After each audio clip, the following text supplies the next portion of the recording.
Good afternoon. I'm sorry we were a little bit late. I was in the West Wing swearing in Tulsi Gabbard, and so I just came straight back here. So thanks for being patient with us with the delay. We're here today because we have filed charges against the state of New York. We have filed charges against Kathy Hochul. We have filed charges against Letitia James and Mark Schroeder, who is with DMV. This is a new DOJ, and we are taking steps to protect Americans, American citizens, and angel moms, like the mom standing right behind me, who you're going to hear from in a moment. New York has chosen to prioritize illegal aliens over American citizens. It stops today. As you know, we sued Illinois, and New York didn't listen. So now you're next. Millions of illegal aliens with violent records have flooded into our communities, bringing violence and deadly drugs with them. With me today, I'm so proud to be joined by Tammy Nobles. Tammy is an angel mom. Her beautiful daughter, Kayla Hamilton, was murdered by an MS-13 member in 2022. Kayla had just turned 20 years old, and she was raped and murdered by someone who should not have been in our country. Yet, he was released, flown to Maryland, where he committed this violent murder. I just want you to hear from, Tammy. Tammy represents not only herself and her family, but all of the great angel moms around this country who have suffered because of what the Biden administration did, and it is over. Thank you for having me here today and being able to share Kayla's story. Her murderer was able to come across the border knowing that he was flagged as an MS-13 gang member, and he had a criminal record in 2020 in El Salvador for illicit gang activity. He came over as an unoccupied alien child, saying that he was afraid of gang activity in his country. Health and Human Services called him a nice boy, and he showed age-appropriate behavior. That fell so wrong when he murdered my daughter.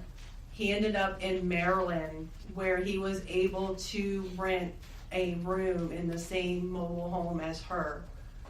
We thought it was a legit company that were renting out these rooms, but it turned out that it was another illegal immigrant who owned these mobile homes, and he knew Walter from El Salvador. He knew him and allowed him to rent a room with my child. Kayla just turned 20 years old 3 days before she was murdered. Her murderer was only living there for 5 days before he viciously strangled her, raped her, and left her on the floor like trash and robbed her of $6. I have been sharing her story for over 2.5 years to bring change, because this should have not have ever happened to Kayla, and it shouldn't be happening to other families being hurt by the border. Homeland Security did not do their jobs. They did not check his background.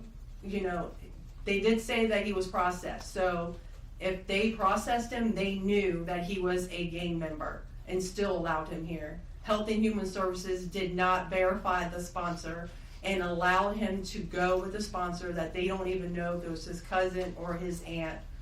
And he was able to leave the sponsor's house to go live wherever he wanted.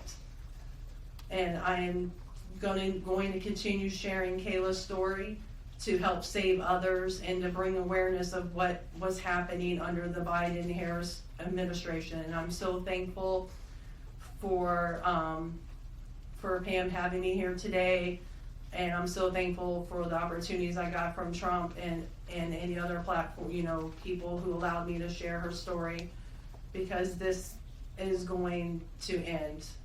No other parent should suffer by having their child murdered by somebody that shouldn't be here. And I'm gonna continue, sharing it, and for Kayla, and also for others. Thank you. And it's my understanding that he also admitted to other murders, correct? Multiple murders. He wrote a letter, and it was intercepted in jail that he committed 4 murders and 2 rapes. And that's who we were letting walk into our country. And that's why President Trump has directed this to stop. And if you don't comply with federal law, we will hold you accountable. We did it to Illinois, strike 1. Strike 2 is New York.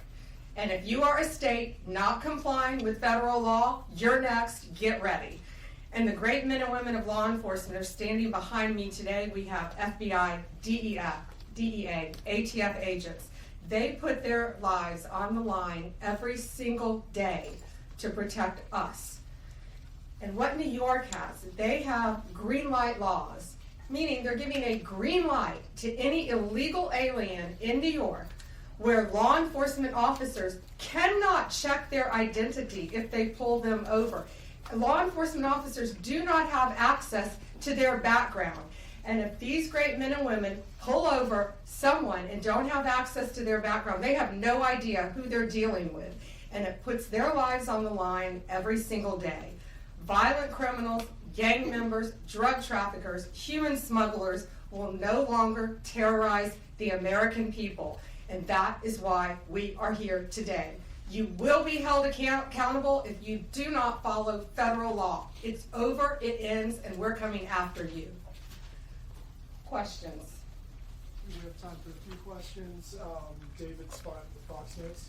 Madam Attorney General, thank you and welcome to the Justice Department. Thank you. I have a quick on-topic and a quick off-topic Sure. question. On-topic, in your executive order or in your orders on the first day you were here, you talked about working with the Justice Department, or these sanctuary cities, as you say, will be Yes. punished. Today you're putting people on notice.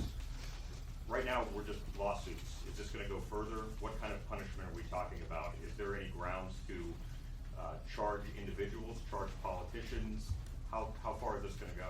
Well, we're gonna see what they do next, David. We have sued them all. We've personally sued the governor, the Attorney General Letitia James, and Mark Schroeder with DMV because he has the green light laws. So what they have to do, they have to start complying with federal law.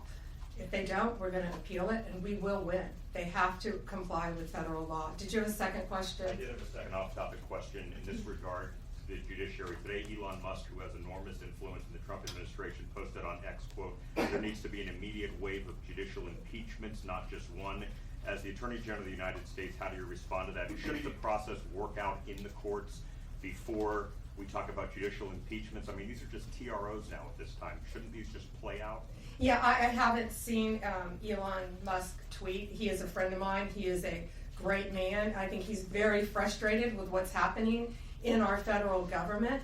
You know, at USAID alone, they're giving out billions of dollars that should not be distributed. We're going to back him up. You know, we work our whole lives in this country and we all pay taxes in this country. And for people to find out that $2 million is going to Guatemala for sex changes is outrageous. And we're going to back up Elon Musk every way we can. That includes lawsuits against these people who are doing that, and we will be successful. Do you have concerns about judicial impeachments? That's not going to happen now. We're going to look at everything. We're going to follow the law right now. We're going to follow the process. These are federal judges with lifetime appointments, but they will be struck down ultimately by the Supreme Court of the United States if the appellate courts don't follow the law as well. Alana Richard with the AP. Hi. Hi. Thanks so Nice. much. I also have an on-topic and an off-topic. Sure. First of all, can you just briefly walk us through what the legal claims are you're making in this lawsuit? Yeah, absolutely. So the green light laws are that, this is what the green light law says. It's a green light to illegal immigration, which says they can comply. That law is unconstitutional. They can't do that. And what they've done is they have a tip-off provision that requires New York's DMV commissioner to promptly inform any illegal alien when a federal immigration agency has requested their information.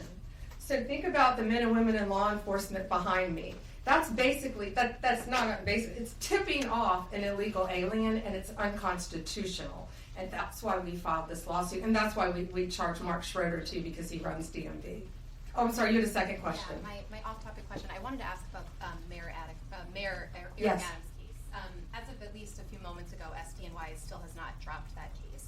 Have you or other DOJ leadership spoken to the acting U.S. Attorney and SDNY since the memo was sent earlier this week? And what will you do if she refuses to drop the case? I have not spoken to her. I know our acting DAG, Emil Bove, has spoken to her, and Chad Mizell may have spoken to her, but that case should be dropped. It was done at the directive of Emil, so that case should be dropped. I did not know that it had not been dropped yet, but I will certainly look into that. Reagan, Daily Caller. Hi, how are you? Tom Homan suggested this week that someone from within the FBI may be leaking information about the ICE raids, and that such could be putting officers' lives at risk. Has the DOJ gotten any closer to determining if these leaks are coming from within the FBI? And what will the consequences be if they can identify the leakers from the FBI? Excuse me. Well, first, I can't talk about anything that is ongoing, and that is ongoing. And it's really for the similar reasons of what I said earlier. The great men and women in law enforcement standing behind me today, they must be protected. And anytime anyone leaks or tips off anything regarding a pending investigation, that jeopardizes lives. You're telling a bad guy what's about to happen. It could jeopardize the lives of all the men and women in law enforcement. We will not stand for it. We will find you. We're going to investigate it, no matter what agency it came from. We don't know for certain. We have an open investigation, so I can't talk about it in detail, but we will do everything in our power to hold you accountable, and it is a crime, and you will be prosecuted when we find you. I got time for one more. Alana Austin, Newsmax. Hi, Madam Hi, Alana. Attorney General. Thank you so much for your time. I was also interested in hearing specifically what the interactions have been like with Mayor Adams. And I know he has a little bit of a different tone than some of the other Democrats out of the Empire State. And then also Denver Mayor Mike Johnston, because before the President Trump went back into office, he had issued some words about a potential standoff and then walked that back. So I was curious to see what things have been like out of New York City and Denver officials. Yeah, well, we're hoping that in New York, Mayor Adams is going to cooperate with us with the sanctuary cities and the illegal aliens. And has the mayor in Colorado been cooperating? Do we know? I believe he might have now. Yeah, I believe Colorado is now cooperating. That's what we want. We don't want to sue you. We don't want to prosecute people. We want people to comply with the law. This is very simple. An MS-13 member murdered her daughter. That's happening throughout this country. We have one angel mom is too many. And we have angel moms throughout this country who should not be going through this. Comply with the law. This is the last thing we want to be doing. We want to be out there, all of us, fighting violent crime. Yet we're fighting illegal aliens, and that ends, and it's going to end today. All right, that's all we have time for, guys. Thank you. Thank you. Thank you all.